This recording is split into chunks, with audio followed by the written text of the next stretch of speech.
Hi friends, welcome to my channel. Video ನೋಡೋಕ್ಕಿಂತ ಮುಂಚೆ ಇನ್ನೂ ಯಾರೇ ಸಬ್ಸ್ಕ್ರೈಬ್ ಮಾಡಿಲ್ಲ, ಸಬ್ಸ್ಕ್ರೈಬ್ ಮಾಡಿಕೊಂಡು ಬೆಲ್ಲ ಕ್ಲಿಕ್ ಮಾಡ್ಕೊಳ್ಳಿ.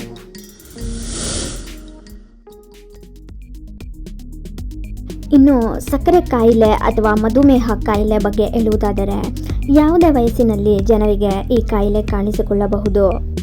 ರಕ್ತದಲ್ಲಿನ ಸಕ್ಕರೆ ಮಟ್ಟದಲ್ಲಿ ಏರಿಕೆ ಕಂಡರೆ ಅದರಿಂದ ವಿವಿಧ ಬಗೆಯ ಅಡ್ಡ ಪರಿಣಾಮಗಳು ದೇಹದಲ್ಲಿ ಕಾಣಿಸಿಕೊಳ್ಳುತ್ತದೆ.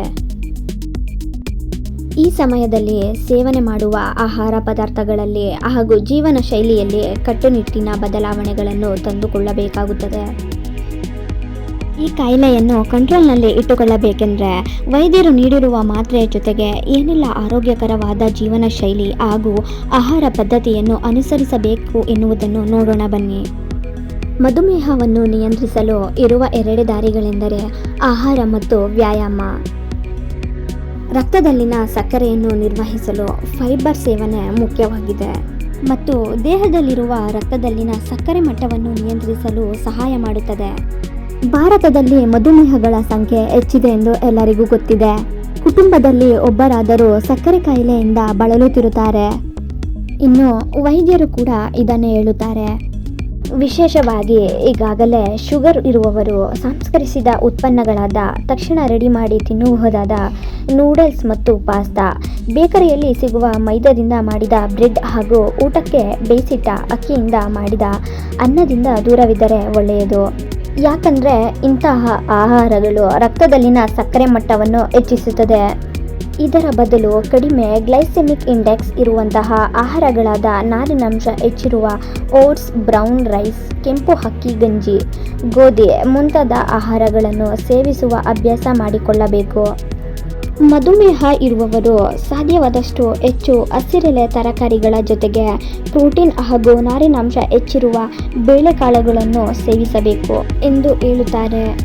ಯಾಕಂದರೆ ಇಂತಹ ಆಹಾರಗಳು ಮಧುಮೇಹಗಳು ಸೇವಿಸಿದ ಆಹಾರಗಳನ್ನು ಹೊಟ್ಟೆಯಲ್ಲಿ ನಿಧಾನವಾಗಿ ಜೀರ್ಣ ಮಾಡುವ ಮೂಲಕ ಶುಗರ್ ಲೆವೆಲ್ ಹೆಚ್ಚಾಗದಂತೆ ನೋಡಿಕೊಳ್ಳುತ್ತದೆ.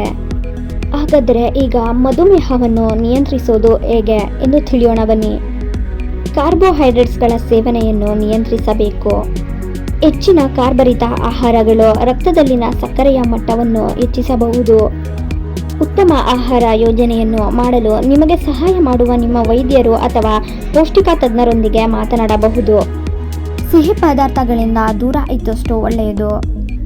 ಬೇಕರಿ ಸಿಹಿ ತಿಂಡಿಗಳು ಅಥವಾ ಮನೆಯಲ್ಲಿ ತಯಾರು ಮಾಡಿದ ಸಿಹಿ ಅಡುಗೆಗಳಿಂದ ದೂರವಿದ್ದರೆ ಒಳ್ಳೆಯದು.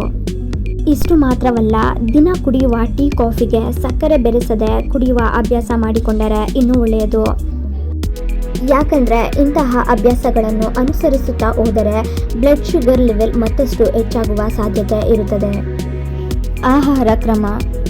ಸಕ್ಕರೆ ಕಾಯಿಲೆ ನಿಯಂತ್ರಿಸಲು ಆಹಾರದ ಪಾತ್ರ ಬಹಳ ಮುಖ್ಯ. ಜಿಡ್ಡು ಹೆಚ್ಚಿರುವ ಪದಾರ್ಥಗಳ ಸೇವನೆ ಕಡಿಮೆ ಮಾಡಬೇಕೆಂದು ಮತ್ತು ಫೈಬರ್ ಯುಕ್ತ ಆಹಾರ ಹೆಚ್ಚಿಸಬೇಕು ಎಂದು ವೈದ್ಯರು ಸಲಹೆ ನೀಡುತ್ತಾರೆ.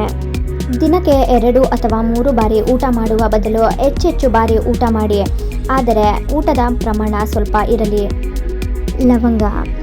ಲವಂಗದಲ್ಲಿರುವ ಉತ್ಕರ್ಷಣ ನಿರೋಧಕ ಮತ್ತು ಉರಿಯೂತದ ಗುಣಗಳು ರಕ್ತದಲ್ಲಿನ ಸಕ್ಕರೆ ಮಟ್ಟವನ್ನು ನಿಯಂತ್ರಿಸಲು ಸಹಾಯ ಮಾಡುತ್ತದೆ. ದಾಲ್ಚಿನ್ನಿ ಅಥವಾ ಚಕ್ಕೆ. ರಕ್ತದಲ್ಲಿನ ಸಕ್ಕರೆಯನ್ನು ನಿಯಂತ್ರಿಸಲು ನೀವು ದಾಲ್ಚಿನ್ನಿ ಸಹಾಯವನ್ನು ತೆಗೆದುಕೊಳ್ಳಬಹುದು. ದಾಲ್ಚಿನ್ನಿ ನಿರ್ದಿಷ್ಟವಾಗಿ ಪಾಲಿಫಿನಾಲ್ಗಳನ್ನು ಹೊಂದಿರುತ್ತದೆ. ಇದು ಇನ್ಸುಲಿನ್ ಮಟ್ಟವನ್ನು ಹೆಚ್ಚಿಸಲು ಸಹಾಯ ಮಾಡುತ್ತದೆ. ದಾಲ್ಚಿನ್ನಿಯನ್ನು ಆಹಾರದಲ್ಲಿ ಸೇರಿಸುವುದು ರಕ್ತದಲ್ಲಿನ ಸಕ್ಕರೆಯನ್ನು ನಿಯಂತ್ರಿಸಲು ಸಹಾಯ ಮಾಡುತ್ತದೆ. ಮುಖ್ಯವಾಗಿ ನಿಮ್ಮ ದೇಹವನ್ನು ಹೆಚ್ಚು ಹೈಡ್ರೇಟ್ ಮಾಡಲು ಯಥೇಚ್ಛವಾದ ನೀರನ್ನು ಕುಡಿಯಬೇಕು. ಹೆಚ್ಚಾಗಿ ನೀರು ಕುಡಿಯುವುದರಿಂದ ದೇಹದಲ್ಲಿನ ವಿಷವನ್ನು ಹೊರಹಾಕಲು ಹಾಗೂ ರಕ್ತದಲ್ಲಿನ ಸಕ್ಕರೆಯ ಮಟ್ಟವನ್ನು ನಿಯಂತ್ರಣ ಮಾಡಲು ಸಹಾಯ ಮಾಡುತ್ತದೆ. ಒತ್ತಡ ನಿವಾರಿಸಿ. ನಿಮ್ಮ ಅನೇಕ ಆರೋಗ್ಯ ಸಮಸ್ಯೆಗಳಿಗೆ ಒತ್ತಡ ಒಂದು ಕಾರಣ. ಸ್ಟ್ರೆಸ್ಗೆ ಕಾರಣವಾಗುವ ಹಾರ್ಮೋನ್ಗಳು ಬಿಪಿ ಮತ್ತು ಶುಗರ್ ಹೆಚ್ಚಾಗೋಕೆ ಕಾರಣವಾಗುತ್ತವೆ. ನಿರಂತರವಾಗಿ ಒತ್ತಡ ಇದ್ದರೆ ಸಕ್ಕರೆ ಮಟ್ಟ ತೀರಾ ಹೆಚ್ಚಾಗಿ ಹೋಗುತ್ತದೆ. ಹೀಗಾಗಿ ಒತ್ತಡ ನಿವಾರಣೆಗೆ ಕ್ರಮಗಳನ್ನು ತೆಗೆದುಕೊಳ್ಳುವುದು ಉತ್ತಮ. ದಿನಕ್ಕೆ 7-8 ಗಂಟೆ ಮಲಗುವುದನ್ನು ರೂಢಿಸಿಕೊಳ್ಳಿ. ಸರಿಯಾದ ಪ್ರಮಾಣದಲ್ಲಿ ನಿದ್ರೆ ಮಾಡುವುದು ನಮ್ಮ ದೇಹಕ್ಕೆ ಬಹಳ ಅಗತ್ಯ. ಮನಸ್ಸನ್ನು ಸದಾ ಹಗುರವಾಗಿ ಇರಿಸಿಕೊಳ್ಳಿ. ಸಮಸ್ಯೆಗಳಿಗೆ ಕುಗ್ಗಿ ಹೋಗದ ರೀತಿಯಲ್ಲಿ ನಿಮ್ಮ ಆಲೋಚನೆಗಳನ್ನು ಒಗ್ಗಿಸಿಕೊಳ್ಳಿ. ಒತ್ತಡ ಹೆಚ್ಚಾದರೆ ವಾಕಿಂಗ್ ಹೋಗುವುದನ್ನು ಅಭ್ಯಾಸ ಮಾಡಿಕೊಳ್ಳಿ. ರಾತ್ರಿ ಊಟ ಮಾಡಿದ ಮೇಲೆ 15 ನಿಮಿಷವಾದರೂ ವಾಕಿಂಗ್ ಮಾಡುವ ಅಭ್ಯಾಸ ಮಾಡಿಕೊಂಡರೆ ಒಳ್ಳೆಯದು.